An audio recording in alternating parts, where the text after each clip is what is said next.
the actual evidence will show David Burke did not murder Celeste Rivas Hernandez. D4VD was sitting in a Los Angeles courtroom this week for a preliminary hearing in the murder case of 14-year-old Celeste Rivas Hernandez.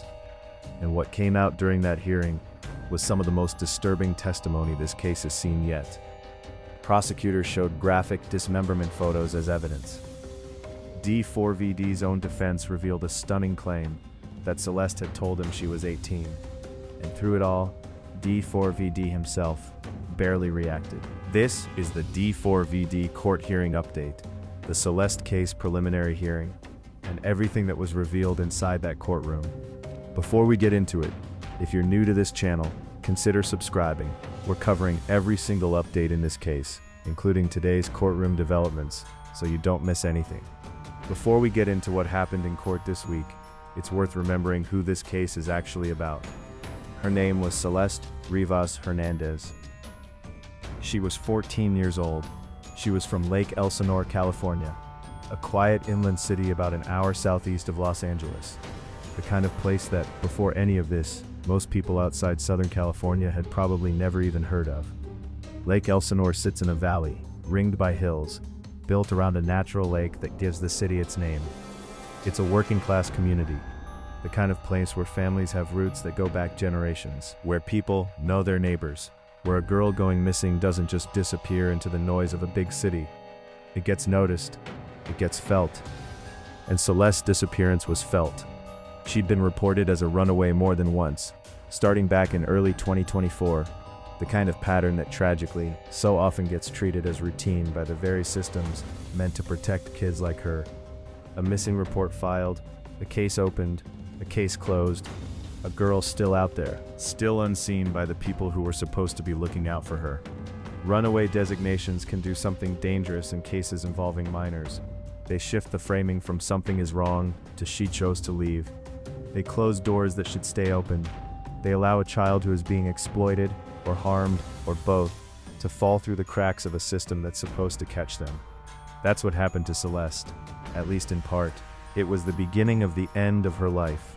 Her parents have described her as a girl who loved to sing and dance, who they spent time with every single week, who had the kind of warmth that people tend to remember long after they've left a room. She was 14 years old, still becoming whoever she was going to be, still building the kind of life that most 14-year-olds don't even know they're building yet. And she deserved the chance to finish it. And everything we're about to walk through, every piece of courtroom testimony, every legal argument, every disturbing detail, it all traces back to her. The man on trial for her death is 21-year-old David Anthony Burke, known to millions worldwide by his stage name, D4VD. If you've spent any time on the internet in the last few years, you've probably heard his music, maybe without even realizing whose voice you were listening to. He broke through in 2022 with a track that went viral on TikTok, the kind of overnight trajectory that the music industry barely knew how to handle. A teenager making music in his sister's closet, becoming almost overnight a name that the biggest labels in the world were paying attention to. He was, by every external measure, a success story. Young, talented, on his way up. And according to prosecutors, behind all of it, something was happening that had nothing to do with music.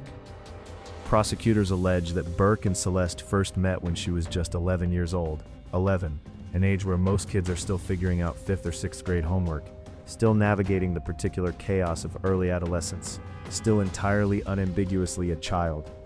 Prosecutors say that by the time Celeste was 13, an 18-year-old Burke had allegedly begun sexually abusing her.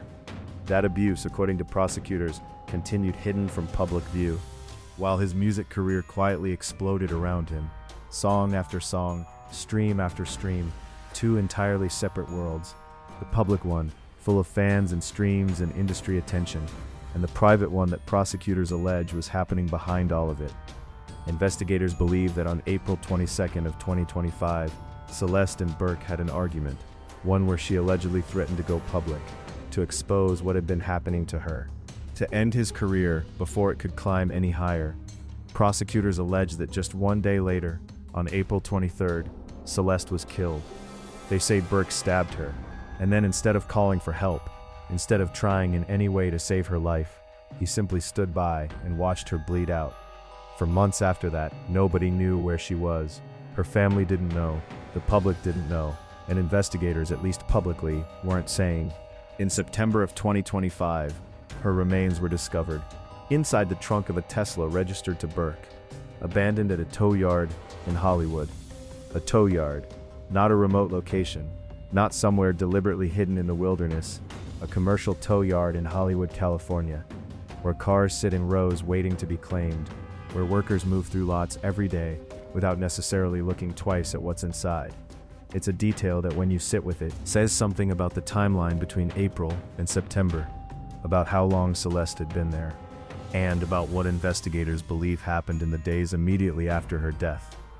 Because Celeste was not found intact.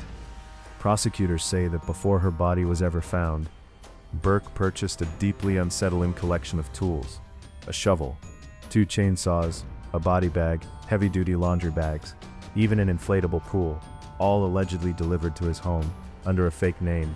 They allege he used those chainsaws inside that very pool to dismember Celeste's body. And in perhaps the single most chilling detail in this entire case, that he amputated 2 of her fingers, her ring finger and her pinky, because her ring finger bore a tattoo of his name. Those fingers have never been recovered. Let that detail sit for a moment, because it says something specific about intent. Not just about what prosecutors allege Burke did to Celeste, but about why. The ring finger bore his name, and according to prosecutors, that was the reason those fingers were removed, to sever the one piece of physical evidence that directly connected him to her. Those fingers have never been found. Murder with special circumstances, continuous sexual abuse of a child under the age of 14, and unlawful mutilation of human remains. He's pleaded not guilty to every charge and remains in custody without bail. That's the case in full, as prosecutors have laid it out over the past year. Now, let's get into what actually happened inside that courtroom this week. Before we move into the hearing itself, it's worth understanding exactly what special circumstances means in this case, because it's a term that gets thrown around a lot in true crime coverage, and it carries real legal weight. In California, first-degree murder alone doesn't automatically carry the harshest possible penalties. Prosecutors have to prove specific additional circumstances for a case to potentially qualify for the death penalty or life without parole. Without a special circumstance finding, a convicted murderer in California could eventually become eligible for parole. With one, that changes entirely. In Burke's case, prosecutors have filed 2 such circumstances. The first is murder of a witness, the argument that Celeste was killed specifically to stop her from speaking out about what had allegedly been happening to her. The second is murder for financial gain, the argument that her death was tied to protecting Burke's music career, and by extension, his income. Both of these circumstances connect directly to the same alleged argument between Celeste and Burke the day before her death, where she reportedly threatened to expose the relationship. Prosecutors are essentially arguing that her threat created a motive that went beyond violence in the moment, that Burke calculated what her speaking out would cost him, and that he made a decision. If prosecutors can prove either of those circumstances at trial, it opens the door to Burke facing the death penalty, something the Los Angeles County District Attorney's Office has said it has not yet formally decided whether to pursue. That decision, whenever it comes, will be one of the most consequential developments in this entire case, and it's one we'll cover the moment it's announced. This week's proceeding was a preliminary hearing, and if you're not familiar with how that differs from a trial, it's worth explaining, because it changes how you should understand everything that happened. A preliminary hearing isn't about guilt or innocence. There's no jury sitting in the room weighing the evidence. Instead, it's a judge alone deciding a much narrower question. Is there enough evidence here for this case to actually proceed to a full trial? That's it. That's the entire purpose of the hearing. The standard isn't beyond a reasonable doubt. It's probable cause, a meaningfully lower bar, designed not to determine what happened, but to determine whether there's enough substance here to put to a jury. So when prosecutors present evidence during a proceeding like this, they're not trying to convince 12 jurors beyond a reasonable doubt. They're trying to convince one judge that this case has enough behind it to move forward. That distinction matters a lot for understanding what came next. because some of what was shown in that courtroom this week was genuinely difficult to sit through. And it raises an important question. Why introduce the most graphic evidence this early, before a jury is even selected, before a trial date is even set? In cases involving multiple serious charges, especially ones carrying special circumstance allegations, prosecutors often want to establish the full weight of their evidence early, partly to demonstrate the strength of their case to the court, and partly because a judge's finding at this stage becomes part of the official record moving forward. It's also a signal to the defense, to the court, and to anyone watching about the kind of case prosecutors believe they have. A preliminary hearing where the state presents its strongest evidence confidently, and the judge finds probable cause without hesitation, sets a tone for everything that comes after it. It's a strategic choice as much as a legal requirement. And in high-profile cases like this one, it also means that the most disturbing details often become public well before a jury is ever selected. That's exactly what happened this week. During the hearing, prosecutors introduced evidence photos connected directly to Celeste's remains. The exact nature of what was shown became its own moment in the proceedings, with the court itself pausing to clarify precisely what type of photos were being introduced into evidence. These weren't vague references to injuries, these were direct, graphic photographs, tied to the discovery and condition of Celeste's dismembered body. The kind of evidence that, even in a courtroom full of professionals who see difficult cases every day, visibly changes the atmosphere in the room. There is something different about seeing versus hearing versus reading. Attorneys can describe what happened to Celeste in words, and the words are disturbing enough, but photographs make it undeniable. They close the distance between an allegation and a reality, and in a case like this one, where the allegations are as extreme as anything this courtroom has seen, those photos carry a weight that no amount of verbal description fully captures. For a case that's already been defined by disturbing detail after disturbing detail, this was, by all accounts, one of the most difficult moments yet. And it's worth pausing here to say something plainly. This is exactly why earlier reporting about a sealed autopsy file and about employees at the medical examiner's office being investigated over unauthorized access to sealed case material matters so much in the context of this hearing. Evidence like this, graphic, sensitive, deeply personal to a murdered child, is precisely the kind of material that's supposed to stay controlled, supposed to move through official channels, supposed to be presented exactly like this, in a courtroom, through the proper legal process, not circulated early, not leaked before the family has had a chance to see it in the context it was intended for. Seeing this evidence presented formally, in this setting, only underscores how serious it would be if any of it had moved through unauthorized channels beforehand. If you're finding this coverage valuable, go ahead and drop a like on this video. It genuinely helps this channel keep bringing you full breakdowns like this one. One of the most talked about aspects of this hearing wasn't necessarily what was said, it was how Burke behaved while it was being said. Throughout much of the proceeding, Burke said almost nothing. When the court addressed him directly, his responses were limited to simple, formal acknowledgments, a quiet, "Yes, Your Honor," and little else. But it was his body language that drew the most attention from observers. At multiple points, he rested his face in his hands. His overall demeanor was described as notably detached, almost disengaged from the gravity of what was unfolding around him. Now, it's worth being careful about reading too much into courtroom demeanor. Defense attorneys routinely coach their clients on how to present themselves, and what looks like detachment to observers in a gallery might be a deliberate strategy, an attempt to avoid giving prosecutors footage of a visibly emotional or reactive defendant. Footage that could eventually be replayed for a jury, whether that reflects exhaustion, resignation, a defense strategy of appearing composed, or something else entirely, is something only Burke himself could really say. But for a courtroom watching testimony about a 14-year-old girl's final moments, his apparent lack of visible reaction struck many as jarring. It's a strange thing to witness, honestly. The contrast between the version of Burke the public knew before all of this, an artist with millions of streams, a rising presence in the music industry, someone whose songs soundtrack countless videos across social media, and the version sitting in that courtroom this week, largely motionless, offering almost nothing beyond quiet, formal acknowledgments to the judge. His fans are still processing it. Some have scrubbed his music from their playlists. Some have chosen to wait for a verdict before deciding how they feel. And some are still in the stage of not fully believing it, which is a common response when someone whose art you connected with is accused of something this extreme. It creates a kind of cognitive dissonance that doesn't resolve easily. The song you loved, the voice you heard, the music that meant something to you, and the allegations being laid out in that courtroom, occupying the same space in your mind at the same time. Two versions of the same person, separated by allegations that, if proven true, describe one of the most disturbing betrayals of trust imaginable. If Burke's demeanor was detached, the reaction from Celeste's family told an entirely different story. Celeste's mother and father were present in the courtroom, and as testimony continued, both were observed bowing their heads. It's the kind of moment that's difficult to translate into words, but immediately understood by anyone who's ever sat in a courtroom watching a family relive the worst day of their lives.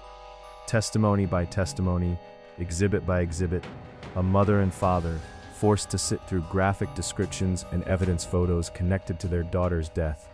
In a room with the man accused of causing it, there is no preparation for that. There is no way to rehearse sitting in a chair and hearing in clinical legal language what happened to your child and looking at photographs of what was left. No amount of time between the death and the hearing makes that easier. It just makes it more familiar. And familiarity with that kind of grief is its own particular burden. That is what a courtroom is ultimately about. Not the legal arguments, not the special circumstance filings, not the evidence exhibits, but a family asking for accountability for something that can't be undone. Now, here's where this hearing took its most significant turn. According to accounts from inside the courtroom, part of Burke's defense centers on a specific claim, that Celeste had told him she was 18 years old. If that argument sounds familiar, it's because it's one of the most common defense strategies raised in cases involving allegations against minors. The claim that the defendant was misled about the victim's true age. There is no version of a girl that age that could be credibly mistaken for an 18-year-old. And it's not the kind of defense that erases years of an alleged relationship that prosecutors say began when she was still, unambiguously, a child. Legal experts note that even if a defense successfully argues a victim misrepresented their age at some point, it typically does very little to address a relationship that prosecutors allege began years earlier, when the age gap and the child's actual age were not in question. Burke has pleaded not guilty to all charges and denies the allegations entirely. But this specific claim, that Celeste told him she was 18, is now part of the public record of how his defense intends to approach this case. It's worth understanding why a defense would raise a claim like this, even when it faces such an obvious timeline problem. In cases involving alleged relationships with minors, defense teams sometimes introduce an age-related claim, not necessarily expecting it to fully excuse the entire alleged relationship, but to create doubt around specific incidents, specific time periods, or specific charges within a broader case. It's a narrower legal strategy than it might first appear. Rather than arguing the whole case falls apart, it can function as an attempt to chip away at individual charges, or to shape how a jury eventually perceives Burke's state of mind at different points in the alleged relationship. California law does allow, in limited circumstances, a mistake of age defense for certain charges, but it requires the defendant to have taken reasonable steps to verify the victim's age, and it does not apply to cases involving children under 14, a threshold that is directly relevant given the age prosecutors allege the relationship began. Whether that strategy will hold up as this case moves forward, and how the prosecution responds to it at trial, remains to be seen. But it does help explain why a defense would introduce a claim that, on its surface, seems difficult to reconcile with the prosecution's timeline. A preliminary hearing like this one shapes everything that comes after it. If the judge determines there's enough evidence to proceed, and given the volume of evidence already presented publicly, that's the outcome legal observers widely expect. This case is formally bound over for trial. From there, Burke would be arraigned again, enter a formal plea, and a trial date would eventually be set. The process after that is rarely fast. In complex cases with this many charges, this much evidence, and special circumstance allegations, pre-trial motions alone can take months. There are likely to be arguments about what evidence is admissible, about how the defense can challenge the prosecution's timeline, about whether any material from the medical examiner investigation needs to be addressed before a jury is ever seated. The photos introduced this week don't disappear, they'll likely resurface at trial, and Burke's demeanor, if this case ever reaches a jury, may matter far more than it did in front of a judge alone. Jurors are not judges. They bring their full emotional range into that room with them. They watch a defendant's face when testimony gets hard. They notice when someone looks away or doesn't. When someone sits perfectly still while a prosecutor describes what happened to a 14-year-old girl. A judge at this stage is evaluating evidence. A jury at trial will be evaluating everything. It's worth asking honestly why this particular case has captured so much public attention. Out of all the cases that move through courtrooms every year, part of it is the public figure at the center of it, a musician with a real, substantial audience, whose fans are still, in many cases, actively grappling with what they're hearing week after week. Part of it is the sheer brutality of the allegations themselves, the dismemberment, the missing fingers, the tools purchased under a fake name, details that go far beyond what most true crime cases involve, even the disturbing ones. And part of it is the age gap at the center of the allegations. A relationship prosecutors say began years before she was even a teenager. A detail that, on its own, is almost impossible to fully process. But there's something else, something underneath all of those specific details that keeps people following this case even when the updates are hard to read. It's the question of how long something like this can go on, hidden, while the person at the center of it builds a public life, earns public affection, accumulates public trust, while the person being harmed falls through the gaps of runaway designations in closed cases and systems that weren't watching closely enough. Cases like this tend to stay in the public conversation for a long time, not because people are looking for entertainment in someone else's tragedy, but because there's a real collective need to understand how something like this could happen, and to see whether the legal system actually holds someone accountable for it. That's part of why we keep covering every development here, hearing by hearing, because this case isn't over, and neither is the public's need to understand it. A 14-year-old girl is gone. A man sat in a courtroom this week, largely silent, as prosecutors laid out graphic evidence against him. His defense has now publicly revealed its central argument, one that will have to contend, at trial, with a prosecution timeline stretching back to when Celeste was still a child in grade school. And her family was in that room for all of it. Not because they wanted to be, but because they needed to be. Because someone has to sit in that chair and represent what was lost. And that someone is always the people who loved her most. We still don't know exactly when this case will reach trial, or how the defense's age claim will hold up once it's fully tested in front of a jury, or whether the Los Angeles County District Attorney's Office will ultimately seek the death penalty. But this hearing marked real, meaningful movement in a case that has, for over a year, felt like it was standing still. And Celeste Rivas Hernandez deserves for every development to be documented, every argument examined, every update covered. Until the day a verdict is read and her family finally has the answer they came to that courtroom for. If this update has kept you as invested in this case as it's kept us, let us know in the comments what stood out to you most, whether it's the defense's claim, the evidence presented, Burke's demeanor in that courtroom, or something else entirely. And if you're not subscribed yet, now's the time. We'll be covering every single update in this case, including whatever comes out of the judge's ruling on this preliminary hearing. We'll see you in the next one.